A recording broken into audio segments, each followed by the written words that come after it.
route au Mexique. Clem, est-ce que tu veux nous parler des routes mexicaines?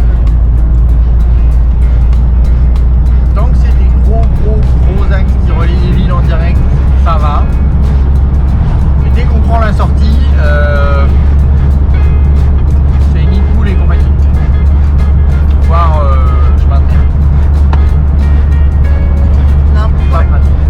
On a un problème aussi de compréhension de comment les routes sont construites pour desservir.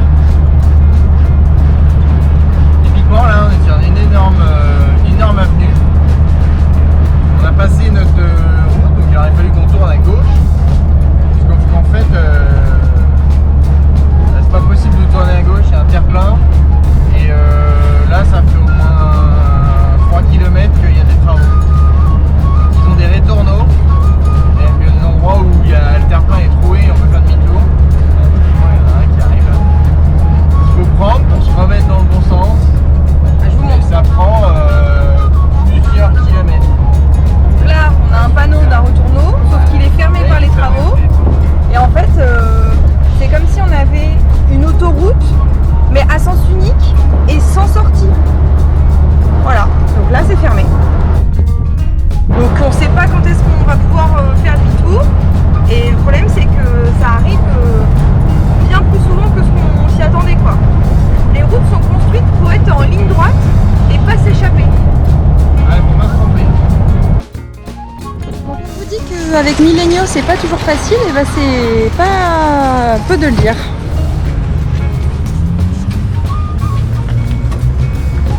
Qu'est-ce qui se passe?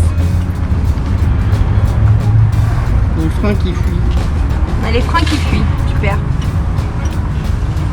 T'arrives à tes fins? Ou à tes freins? Pas rigolo. On a les freins qui fuient, et puis on a mis aussi du liquide de refroidissement. Allez, bonne journée hein.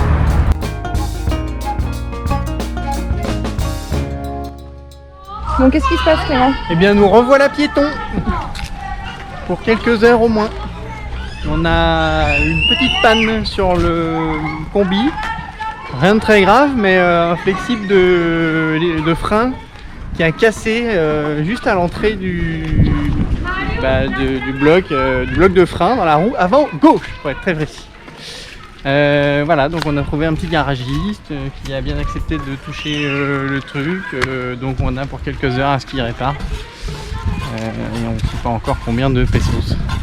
Donc en attendant, parce qu'on a dit qu'on n'allait pas se laisser abattre, et ben on va se trouver un petit cénote pas loin et on va sûrement y aller en taxi du coup. Comme prévu. Voilà.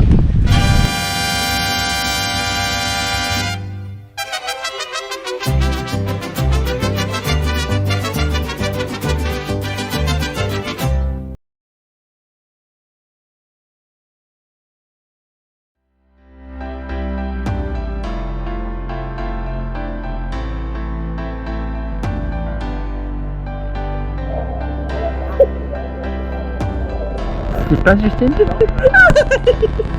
J'ai l'impression qu'il mange les pieds. J'ai tout mis.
passé la journée à monter et à dérocher pour toi. Ouais. On en a marre. Du coup, qu'est-ce qu'on fait maintenant, Justine? On va boire une margarita. Quel programme? À Tulum. À Tulum. On vous emmène. Et voilà, ça y est, on y est. Qui? 7 heures de boulot, ça se mérite.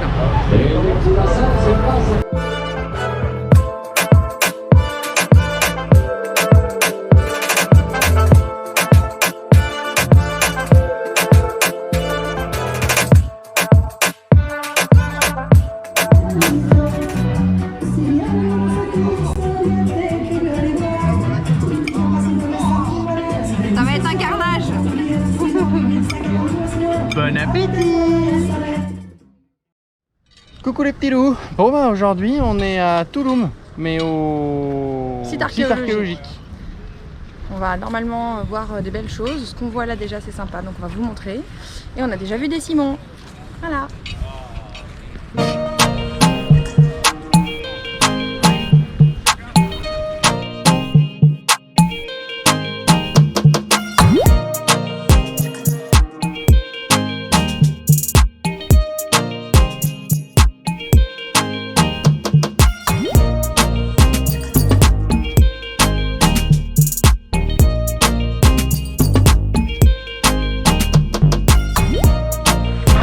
Alors on est où Clément? À Tulum. Où ça à Tulum? On est devant le grand temple, le palais, Le château. le château. D'accord. Ils savent pas trop comment ça s'appelle, mais tiens, c'est là-bas. Je vois pas là. À tes souhaits.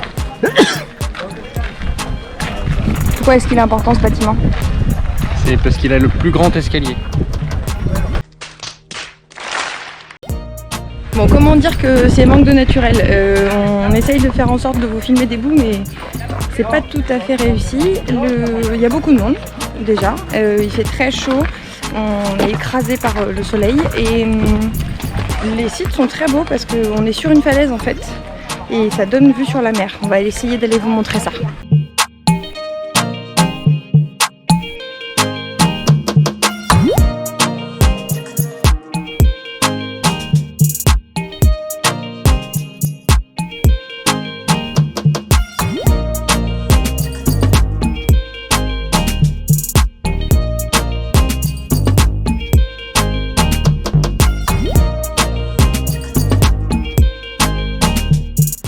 Alors Justine, qu'est-ce qu'on en pense de Tulum? C'est super beau. C'est super beau, mais on souffre là de la chaleur et de l'exposition. Il n'y a pas un pet d'ombre, donc on voit, tous les gens et tout, ils transpirent tout ce qu'ils peuvent. Par contre, c'est chouette. Enfin, c'est un port hyper important de commerce et de marchandises. Et du coup, c'est chouette de voir un peu les bâtiments, l'exposition et tout. C'est un super bel emplacement, c'est hyper beau. Et c'est magnifique. Ouais. Il y a La des vue sur la palmiers mer. partout, la vue sur la mer. Très très beau. Bon, Partout. c'est quand même réputé parce que c'était un port qui avait une envergure sur plein d'autres pays d'Amérique centrale, et ce qui est assez peu courant à la période où Tulum était au top de sa life. Par contre, maintenant, c'est un spot à touristes et un spot à Simon. Hein. Il y a des iguanes, des Simon. Oui. Il y a des iguanes partout. Et ils sont colossaux. Ils mangent bien à la cantine, ça. Ouais, ils mangent bien à la cantine, c'est clair. Les gens sont surpris parce qu'ils font pas gaffe et ils font ah, un iguane, et en fait il y a un truc qui est à côté de leurs pieds. En fait, ils sont partout.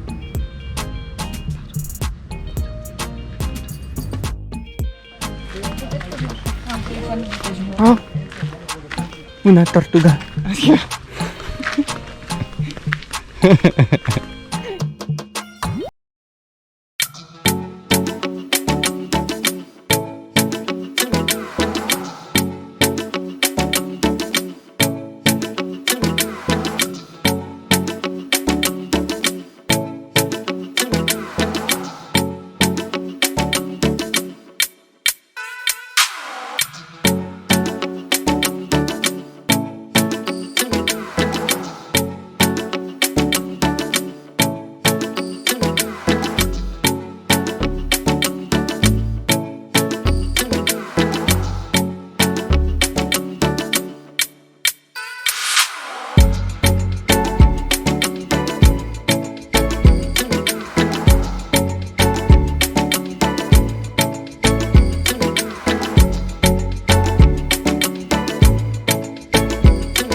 sa maman, elle serait là, elle te dirait d'aller mettre un t-shirt.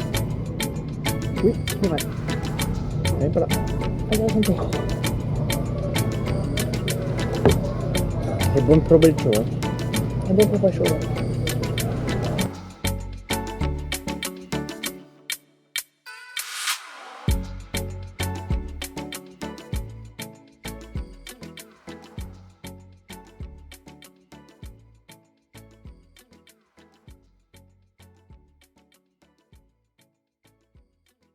Alors mon ange, comment il est ce petit thé? Il est bon.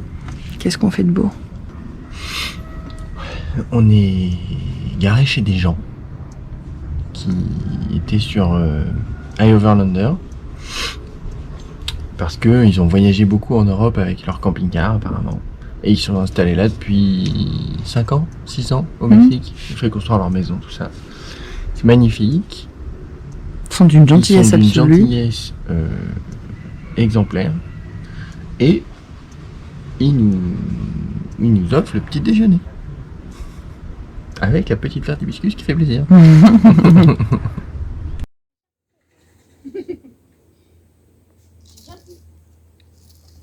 Qu'est-ce que tu fais, Justine? Je fais des câlins aux chiens. On est tombé sur des personnes adorables. Adorables. Vous avez de la chance. Des petits chiens adorables.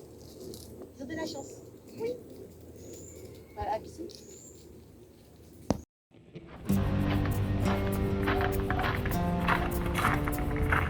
C'est Millenio. C'est notre van pour les 10 jours qu'on passe au Yucatan.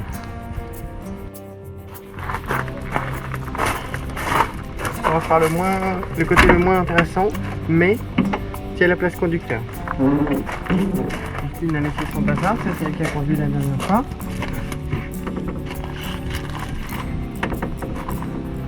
Tada! Voilà. On a déjà dit comment on conduisait avec, non? Oui. C'est une direction à insister.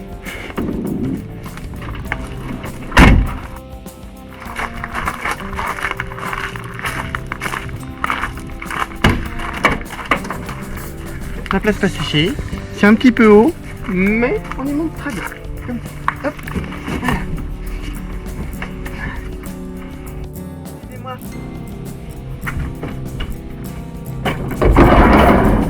Coucou. C'est la maison. Alors c'est la maison. Voilà. Donc, un petit problème, c'est qu'on est bien, mais pas debout. Voilà. Bien.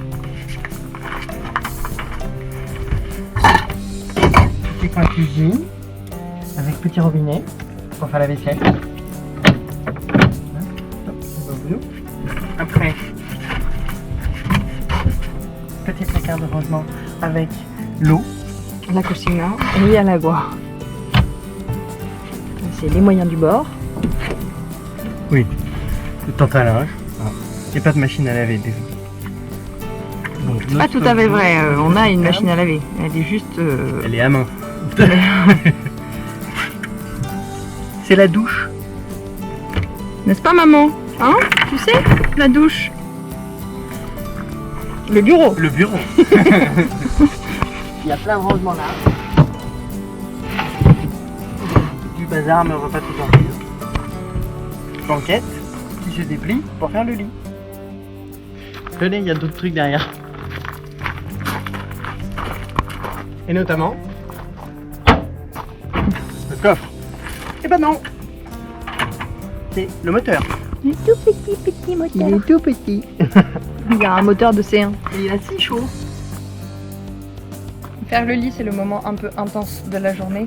On sait qu'on a pris notre douche ou qu'on va prendre notre douche. Donc normalement, on se pique une suée. Attention, c'est maintenant. On enlève les coussins. On met en vrac. Là, ça va, on a enlevé tous les sacs et tout. D'habitude, il y a beaucoup moins de place que ça. On récupère les trucs qui vont à la poubelle. On pose de manière logique quelques affaires. Hop.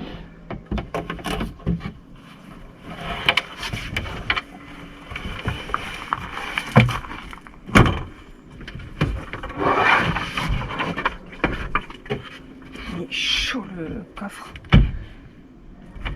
Voilà. Sur le côté du lit, il y a les pyjamas. Le petit à la tête. Le grand. Moi j'ai fait tomber l'eau. Au pied. Et après, il ne reste plus qu'à faire le lit. Et mettre la moustiquaire. Et ça, c'est pas du gâteau. Et voilà, une fois qu'on a installé notre dodo avec la moustiquaire, ça donne ça.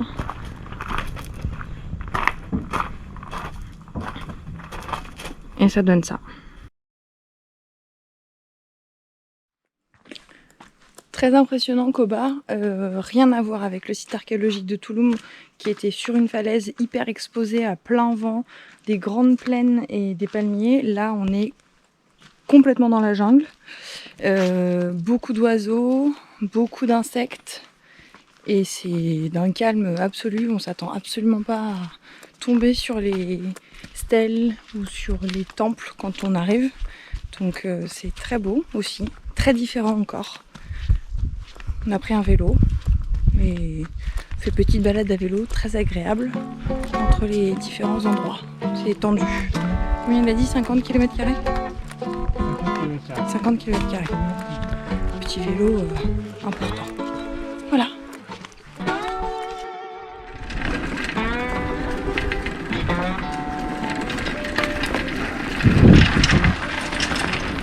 Ouais, Jules, il est bien ton vélo? Ouais, j'ai pas de frein, je suis freeride.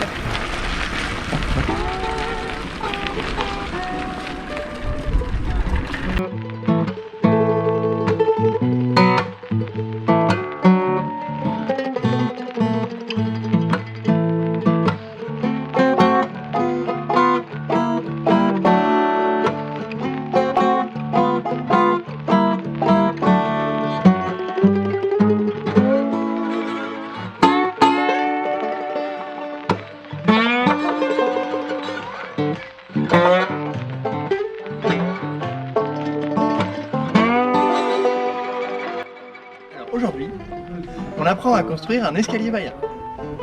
Attention, il faut oublier toutes les règles de construction qu'on connaît aujourd'hui. De hauteur de marche plus un giron égale 60 ou 62, hein, c'est pas ça. Là, tout se mesure en fémur. Donc une marche, c'est à peu près 3/4 de fémur pour un fémur de long. Voilà. Tout ça pour bien vous péter les genoux quand vous montez. Bon, par contre, nous, en tant qu'occidentaux européens, on est plutôt grands, hein, parce que tous les Mexicains nous arrivent là, à peu près. Et donc, les Mayas, ils devaient être comme ça. Donc, ça devait être vraiment dur. Faut vraiment de la volonté pour aller se faire couper la tête là-haut.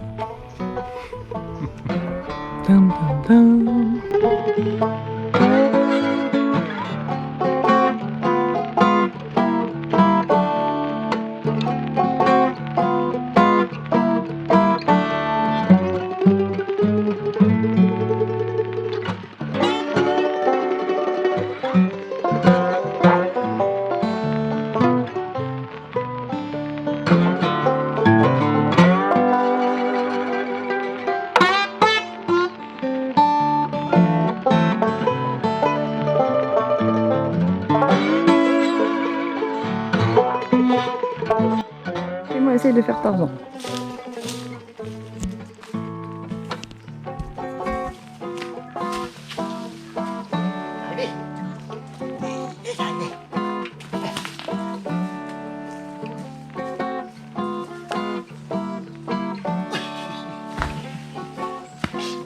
Monte sur ton vélo, idiot.